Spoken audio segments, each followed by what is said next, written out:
그래서 이 결혼식이 끝나고 나서 정산을 해보니까 대략 한 순수익이 한 정도? 말 그대로 완전 미친 거지. 그러니까 그때 그냥 다들 미쳐 있었던 거야. 그냥 코인이니 주식이니 부동산이니 다들 돈 벌어 보겠다고 막 영차 하던 시절 아닙니까?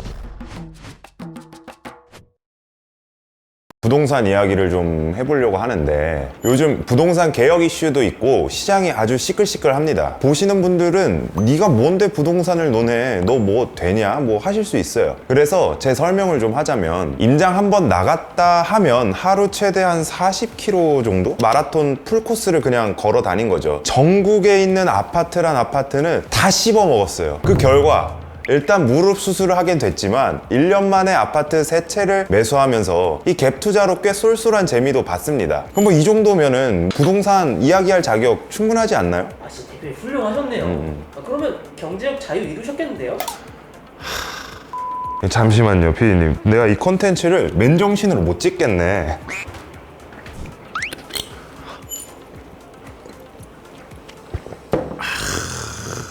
아니 PD 양반, 내 이야기 한번 들어봐요. 때는 바야흐로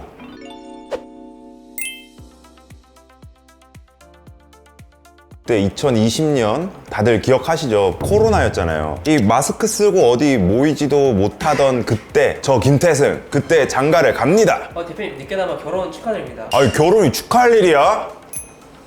아유, 죄송합니다. 제가 좀 취했나봐요. 어쨌든 간에 결혼을 하게 됐는데, 아니, 그때 식장 인원이 그 50명으로 제한이 됐단 말이에요. 이게 너무 감사하게도 50명인데도 불구하고 한 400명 정도가 온 거예요. 뭐 간단히 계산기 두들려 봐도 이 축의금은 400명 분이 들어왔는데, 이 식대는 50명만 나가. 그러니까 답례품 조금 나가고 끝이란 말이지. 그래서 이 결혼식이 끝나고 나서 정산을 해보니까 대략 한 순수익이 한 5천만 원 정도? 이렇게 남았던 것 같아요. 1천만 원이요?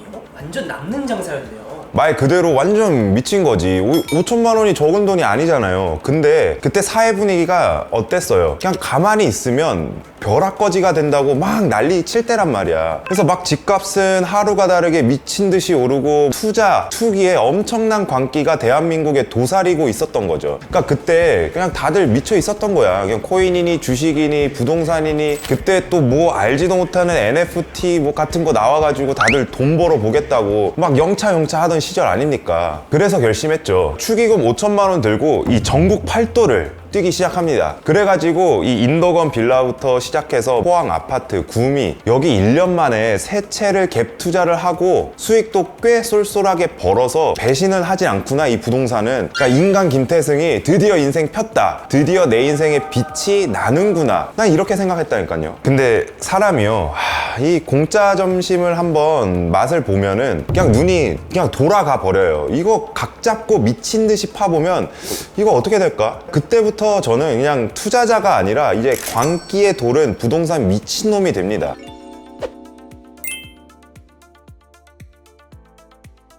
아니 피디님, 요즘 러닝 유행이던데 마라톤 풀코스 한번 뛰어보셨어요? 저는 하프 정도만 뛰어봤어요. 그러니까 이게 일반인이 대부분 한 하프 정도만 뛰지 풀코스까지 가는 경우는 흔치 않잖아요. 저는 그 거리를 하루에 걸어본 적이 있어요. 40km를요? 차를 안 타시고요? 네, 그냥 생으로 내 발로 그냥 평일에 퇴근하고 3시간 동안 3만 보, 주말엔 아침부터 밤까지 12시간 동안 10만 보를 걸었다니까요. 이게 그냥 걷는 게 아니야. 아파트 단지 막 경사도 체크하고 상권 분석하고 부동산 들어가서 사장님들이랑 기싸움하고, 그때 제 머릿속에는 딱 하나밖에 없었어. 그냥 내 다리가 붓는 만큼 내 자산도 불어난다.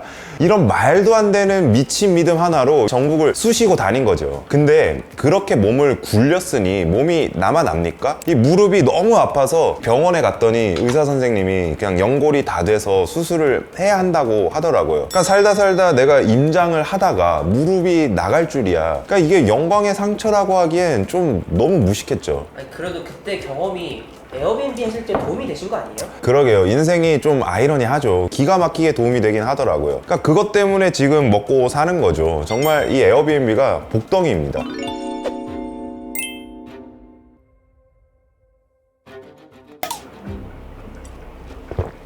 이 잔치는 언젠간 끝나긴 마련이죠. 제 잔치는 한 2022년도에 아주 처참하게 끝이 났습니다. 2022년이면 금리 인상되고 부동산 폭락할 때 말씀하시는 거죠?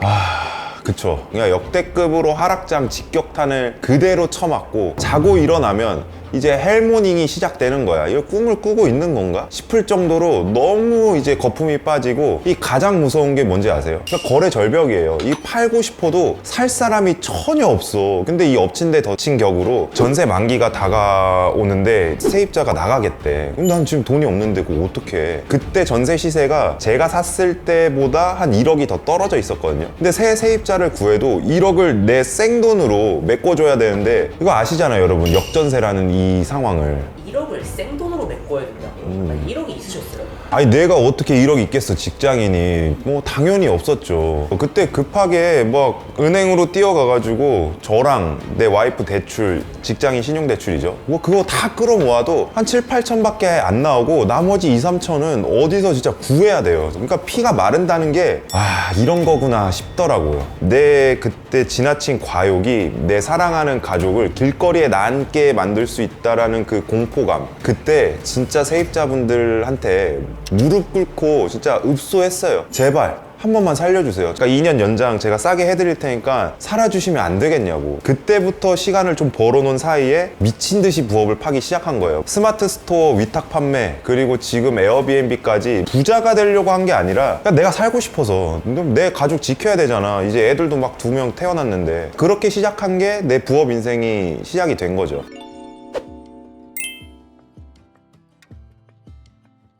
요즘 부동산 개혁이다 뭐다 이게 말도 많은데 이제 끝난 거 아니에요? 아니요, 그냥 절대 안 끝날 것 같아요. 욕을 하든 칭찬을 하든 대한민국이라는 이 나라에서의 부동산은 거주 공간 그 이상이란 말이죠. 그러니까 주식과 함께 이 자산을 지키는 가장 확실한 포트폴리오인데, 그래서 저는 장기적으로 이 우상향을 한다는 거는 불가피하다고 봅니다. 특히 저는 이 부동산을 볼 때 세운 가설이 하나 있는데, 흔히 말하는 국평 있잖아요. 그냥 전용 8사나 혹은 5구제곱미터 아파트, 이게 나중에 시세가 100억이 넘어가는 시대가 온다고 칩시다. 그럼 과연 그걸 받아줄 수요층이 얼마나 있을 것 같아요? 그렇게 많진 않을 것 같습니다. 그러면 만약 100억이라는 그 구간에 받아줄 사람이 없어서 거래 절벽이 온다면 그때 그 하위 입지들의 가격은 어떻게 형성될까요? 다 같이 멈출까? 아니면 이 갭을 채우려고 이게 쫓아올까? 전 이 시장 변동성에 따라 부동산 투자의 방향이 달라진다고 생각을 하거든요. 뭔가 피로 새겨진 부동산 조언이시네요. 저는 뭐 포기는 안 하려고 하는데, 이게 부동산으로 까먹은 돈, 부업으로 메꾸고 있고, 이 실패 덕분에 현금 흐름의 중요성을 정말 뼈저리게 깨달은 거죠. 그러니까 수업료를 진짜 비싸게 치렀습니다.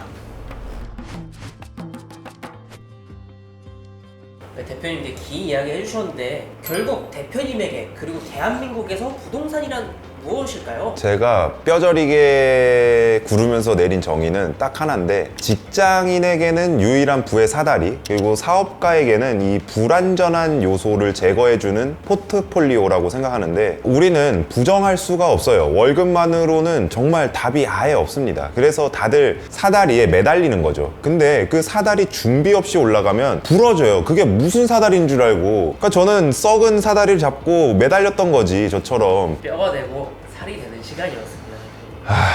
그쵸.